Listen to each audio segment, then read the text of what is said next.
Hello बच्चों, कैसे हैं आप सब। आज का हमारा टॉपिक है न्यूक्लियर रिएक्शन। यानी यहाँ पर हम समझेंगे न्यूक्लियर रिएक्शन को। देखिए पहले तो मैं आपको यहाँ पर थोड़ा सा इंपॉर्टेंट नोट बता दूँ कि nuclear reaction is differ from the chemical reaction. यानी न्यूक्लियर रिएक्शन और केमिकल रिएक्शन दोनों में फ़र्क होता है। बात समझ लीजिए डिटेल में। देखिए न्यूक्लियर रिएक्शन में न्यूक्लियस के अंदर चेंजेस आते हैं, जबकि केमिकल रिएक्शन में जो एटम के आउटर मोस्ट ऑर्बिट में इलेक्ट्रॉन्स होते हैं, यानी कि उनके इलेक्ट्रॉन्स की शेयरिंग होती है, यानी उसके न्यूक्लियस में कोई चेंज नहीं आता। याद रखिए केमिकल रिएक्शन में एटम के न्यूक्लियस में कोई चेंज नहीं आता। यानी कि अगर हम हाइड्रोजन लें और ऑक्सीजन लें, यानी H2 और O, इनको मिला देंगे तो H2O यानी कि वाटर बन जाता है। लेकिन ये कंपाउंड वाटर बनने के बाद भी हाइड्रोजन के जो एटम है या ऑक्सीजन के जो एटम है उनके न्यूक्लियस में कोई चेंज नहीं आता, राइट। तो ये चीज हमें याद रखनी है। जबकि न्यूक्लियर रिएक्शन में क्या होता है, न्यूक्लियस के अंदर चेंजेस आते हैं, इस वजह से इसे न्यूक्लियर रिएक्शन कहते हैं।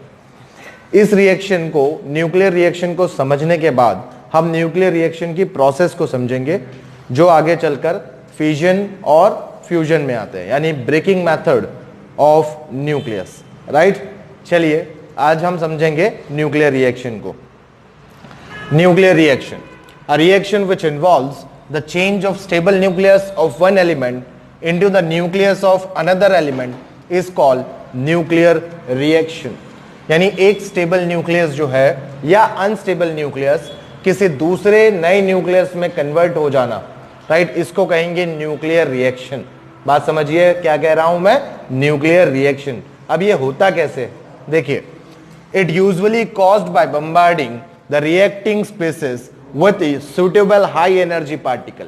यानी रिएक्टिंग स्पेसिस का मतलब ऐसे हम पार्टिकल लेते हैं, और ऐसे पार्टिकल जैसे कि मान लीजिए अल्फा हो गया, या आप ले लीजिए न्यूट्रॉन हो गया, या ड्यूटेरियन हो गए, राइट। तो ऐसे पार्टिकल्स को हम बम्बार्ड कराते हैं न्यूक्लियस के ऊपर, और उसके बाद उससे क्या होता है कि न्यूक्लियस का जो एनर्जी होती है, राइट, वहां पर ब्रेकिंग हमें देखने को मिलता है, ठीक है, और नया न्यूक्लियस वहां पर फॉर्म हो जाता है।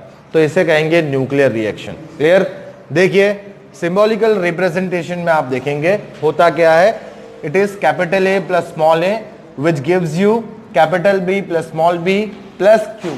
यानी यहां पर कैपिटल A क्या है, टारगेट न्यूक्लियस है, राइट। ये वो न्यूक्लियस होता है जिसका न्यूक्लियस हम चेंज करने वाले होते हैं, राइट।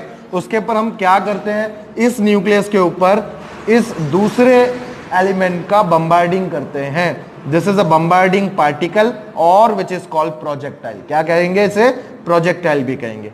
जब ये पार्टिकल इस न्यूक्लियस से कोलाइड करता है, राइट, तब क्या करता है, ये न्यूक्लियस जो है किसी नए न्यूक्लियस में फॉर्म हो जाएगा, जो हमारे लिए न्यू न्यूक्लियस होगा। क्लियर। और साथ में उसके साथ में क्या निकलता है, अंदर से एलिमेंट्री पार्टिकल्स निकलते हैं। एलिमेंट्री पार्टिकल्स में न्यूट्रॉन हो सकते हैं, एलिमेंट्री पार्टिकल्स में ड्यूटेरियम हो सकते हैं, एलिमेंट्री पार्टिकल में हाइड्रोजन हो सकते हैं, प्रोटॉन हो सकते हैं। क्लियर। तो ये होंगे एलिमेंट्री पार्टिकल। और साथ में क्या निकलता है, रिलीज होता है, तो एनर्जी यहां पर निकलती है, जो हमने Q से रिप्रेजेंट की है। क्लियर। तो ये हुई सिंबॉलिकल रिप्रेजेंटेशन। इसे कॉम्पैक्ट फॉर्म में कैसे दिखाते हैं, तो इसे कॉम्पैक्ट फॉर्म में कुछ इस तरह से दिखाएंगे। आप यहां पर अगर इस कॉम्पैक्ट नोटेशन को इससे कंपेयर करेंगे तो आपको समझ में आएगा कि जो टारगेट न्यूक्लियस है उसे हम यहां पर लिख रहे हैं, और जो न्यू न्यूक्लियस है उसे हम यहां पर रिप्रेजेंट कर रहे हैं। दोनों के बीच में हमने क्या रिप्रेजेंट किया है, देख सकते हैं, bombarding particle plus elementary particle, right. यानी यहां पर बम्बार्डिंग पार्टिकल है और यहां पर एलिमेंट्री पार्टिकल, इस तरह से इसे रिप्रेजेंट करते हैं। क्लियर। चलिए आइए देखते हैं कुछ न्यूक्लियर रिएक्शंस को।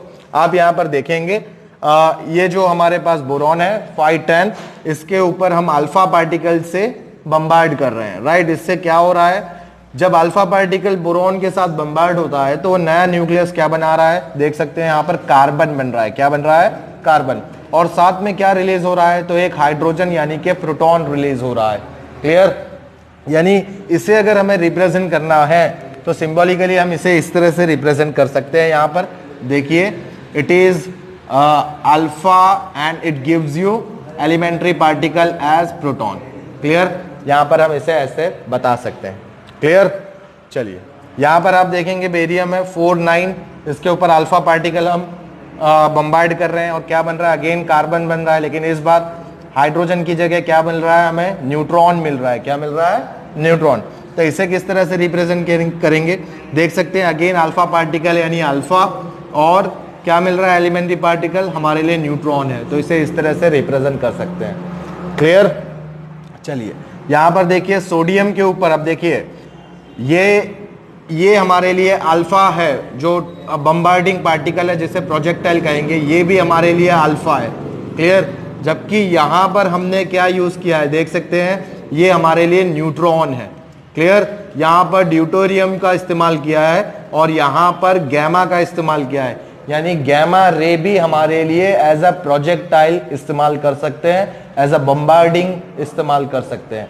यानी किसी ऐसे पार्टिकल, यानी यहां पर देख सकते हैं फॉस्फोरस है, राइट? तो फॉस्फोरस के ऊपर गैमा का इमिशन होता है, गैमा का बम्बार्डिंग होता है, तो फॉस्फोरस जो है 1531 कन्वर्ट हो जाएगा 1530 में, और क्या निकाल रहा है? साथ में न्यूट्रॉन निकाल रहा है। ठीक है? इसी तरह से यहाँ पर ये प्रोसेस हमें समझाई है, जिसे हम इस तरह से रिप्रेजेंट कर सकते हैं। यहाँ पर देख सकते हैं हम प्रोजेक्टाइल की तरह क्या ले रहे हैं? न्यूट्रॉन, इसलिए उसे हमने पहले लिखा है, और क्या यहाँ पे एलिमेंट्री पार्टिकल निकल रहा है? अल्फा। क्लियर? चलिए यहाँ पर आप देखेंगे यहाँ पर ड्यूटेरियम है हमारे पास, राइट? तो उसे मैं स्मॉल डी से रिप्रेजेंट करूंगा। क्लियर? और यहाँ पर ये अगेन प्रोटॉन हम कह सकते हैं हाइड्रोजन को। क्लियर? चलिए यहाँ पर आप देखिए, यहाँ पर गैमा है हमारे पास, तो यहाँ पर गैमा हम लेंगे एज एन बम्बार्डिंग पार्टिकल, और यहाँ पर आप देख रहे हैं कि ये जो है न्यूट्रॉन यहाँ पर बन रहा है। ठीक है? तो इस तरह से हम न्यूक्लियर रिएक्शंस को बता सकते हैं। क्लियर? चलिए अब एक और बात यहाँ पर हमें समझनी होगी। देखिए किसी भी रिएक्शन में, किसी भी रिएक्शन में अगर initial mass of the particle is greater than the final mass of particle होगा, तो Q जो है उसकी वैल्यू क्या होगी? पॉजिटिव होगी। राइट? Q की वैल्यू क्या होगी? पॉजिटिव होगी। उसे हम यहां पर लिख देते हैं।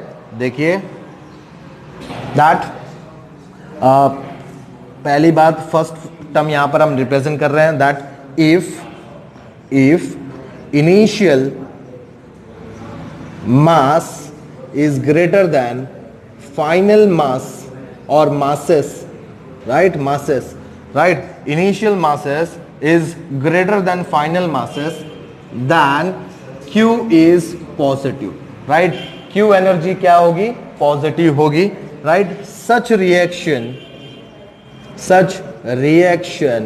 is called exothermic. क्या कहेंगे इसे? एक्सोथर्मिक कहेंगे। क्लियर? यानी ऐसी रिएक्शन में क्या होता है? एनर्जी रिलीज होती है। राइट? एनर्जी किस तरह से रिलीज होती है? तो हमें यह बात पता है कि Q इज इक्वल टू क्या होता है? डेल्टा MC स्क्वायर होता है। मतलब यहां पर जितना भी मास डिफरेंस होगा दोनों के बीच में, इनटू C स्क्वायर के फॉर्म में एनर्जी रिलीज होती है। यह बात हमें यहां पर याद रखनी है। ठीक है? चलिए इसकी दूसरी बात अगर हम करें तो यहां पर लिख सकते हैं, इफ इनिशियल मास और masses is less than final masses, right, then this Q is negative. Q क्या होगा? नेगेटिव होगा। Q एनर्जी कैसी होगी? नेगेटिव होगी। राइट? तो such reaction is called endothermic. क्या कहेंगे यहां पर हम उसे? एंडोथर्मिक कहेंगे। एंडोथर्मिक रिएक्शन में रिएक्शन करवाने के लिए आपको एनर्जी प्रोवाइड करनी पड़ती है, जबकि एक्सोथर्मिक में आपको कोई एनर्जी प्रोवाइड नहीं करनी पड़ती। वहां पर एनर्जी अपने आप रिएक्शन होने के साथ बाहर निकलती है। क्लियर? तो ये हुआ हमारे लिए न्यूक्लियर रिएक्शन। Thank you.